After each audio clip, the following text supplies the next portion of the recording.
Folks, Bevo can't stand to watch it anymore. He has flat turned his back on the Horns and says that's enough of that stuff. Holy Toledo.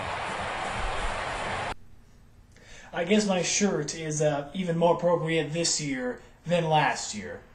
Texas, that was straight up pathetic garbage.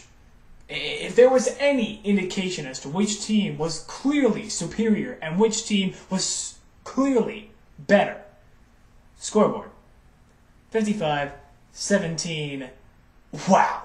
I mean, as an OU fan, I am overjoyed. Anytime you can beat the living hamburger out of Texas, it is a good day. Good day. But even as an OU fan, I was a little insulted by Texas's performance. You know what? I predicted just a one-touchdown win. A one-touchdown win. I wasn't quite jumping onto the bus and saying, we're going to destroy them, but we destroyed them. I mean, we haven't seen a game like this since 2003. We haven't seen a Red River bloodbath in that long, and I didn't mind that. I liked the close games. I liked the close games, backyard brawls, both teams leaving their hearts and their souls on the field.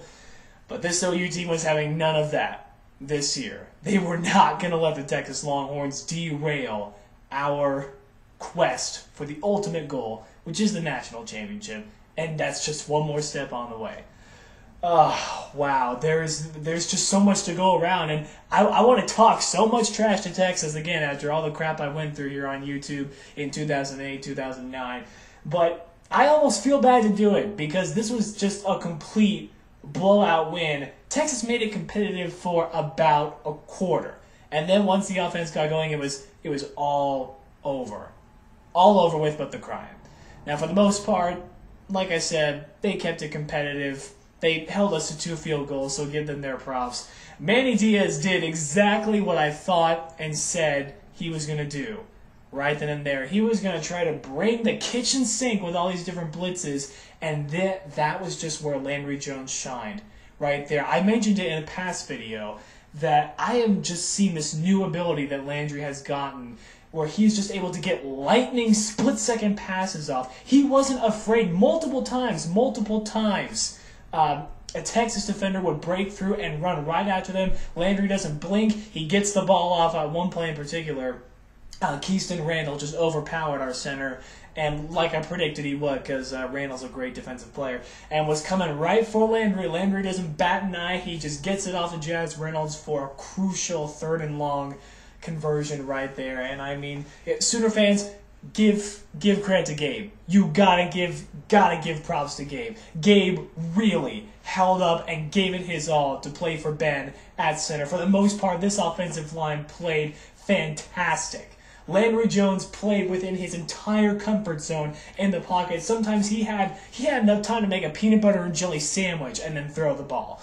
I mean, Texas's greatest strength was that line and the linebackers. And this offensive line we had our way with them.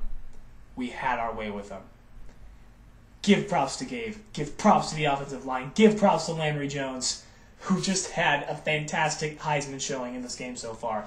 And, of course, you got to give props to Ryan Broyles, to Kenny Stills, 2 touchdowns. 2 touchdowns. This man is going to be a great force for years to come for OU. And Jazz Reynolds clearly, I think, in this game established himself as our official 3rd option when it comes to wide receiver. He really came up and showed up for us. I mean, I think Trey Frank still has a lot of growing up to do. As far as the running game goes, this was a very interesting game because, for the most part, we only had that 64-yard run touchdown by Dominique Whaley. I mean, apart from that, our running game didn't really show any flashes of brilliance, and it's usually the team that runs the ball best that gets it. I mean, we definitely didn't have the running attack that we had with DeMarco Murray last year, but we didn't need that. This offense systematically just ripped apart this young Texas secondary, and that was the risk. That was the risk the Longhorns ran. I said it in my last video. That was the risk they ran. If you're going to bring the kitchen sink, your secondary better be ready, and they were not. They were not. Like I said, Texas has a lot of young talent on there, but then again, even that excuse only goes so much because even on our team, guys like Tony Jefferson, Trey Millard, even Dominique Whaley is playing Division I for the first year. I mean, the bottom line, OU just played better. We had better players. We just straight out were better. And how about this defense? 3 defensive touchdowns, more than the entire Texas offense had the entire game. Gotta give props. Tony Jefferson for the interception. DeMontre Hurst taking it to the house. David King picking up the ball and running it in. And then, of course, Jamel Fleming's absolutely vicious, fantastic turnover. You know what? Let's just look at it again because it's so awesome. Boomer Sooner in Dallas today. That's their 3rd defensive touchdown of the afternoon. Oh, that is just a beautiful, beautiful, beautiful thing, isn't it? As far as the Texas offense is concerned, the only 2 people that showed up on offense, in my opinion, for Texas was Fozzie Whitaker and Jackson Shipley.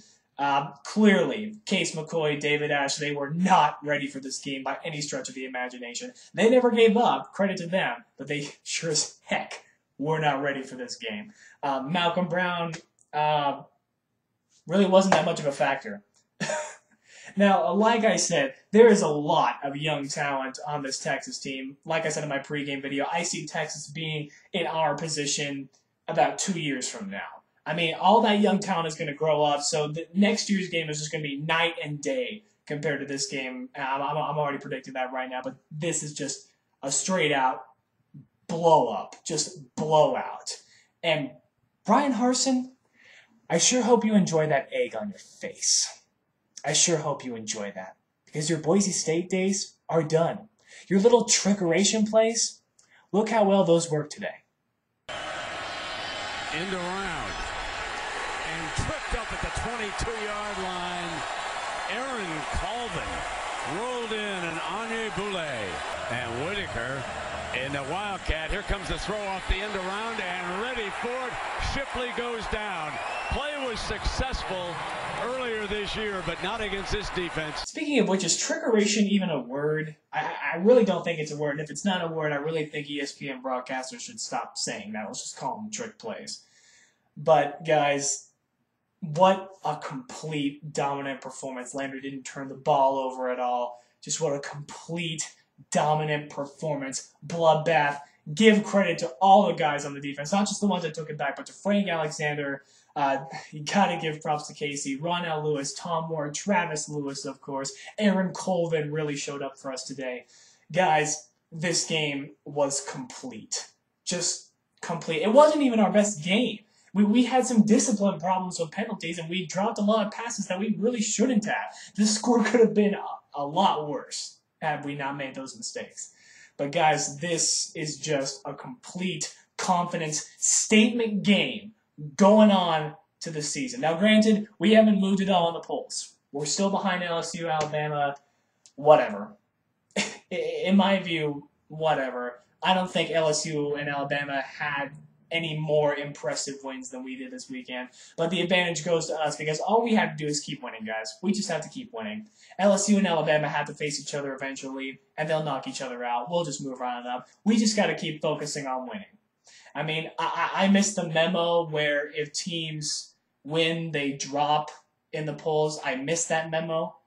But whatever, it's the SEC. They get the benefit of the doubt. Guys, that's really all I got to say. But the road does not stop here. We got landmines ahead still. We got Kansas State and Manhattan. I think that's going to be a much bigger game now. We got Baylor on the road. I don't think it's going to be so much of a big game anymore. But we got A&M coming to Norman, and then, of course, we end the whole thing going off to Bedlam. Kansas is coming up. God help you, Jayhawks. God help you. That's all I got to say, guys. 2 years in a row. 2 years in a row. Texas fans, have another fun 365 days of knowing you are inferior to Oklahoma. And I love saying that. And especially after this game, there's no arguments otherwise. I better not be hearing any snark. Oh, and before you Texas fans come on here, because anytime, you can't beat us, you come on here and talk about how classless we are for running up the score. Okay. my response to that would be begging for mercy in the fourth quarter is not becoming on any rival. This is football, not a tea party. If you don't like being scored on, play defense. Teams do what they have to do to win the game and get to their ultimate goal. If you don't like it, fight back. Sheesh. That's all I gotta say, guys. For a second straight year, the Sooners triumph. The golden hat stays in Norman where it belongs. The OU flag gets planted in the middle of the field. And when your own mascot turns your back on you, Horns, it's not a good sign. Better luck next year. Texas sucks. Boomer Sooner. The Longhorns can't stop the chase for 8. They're just another stepping stone. On to the next one.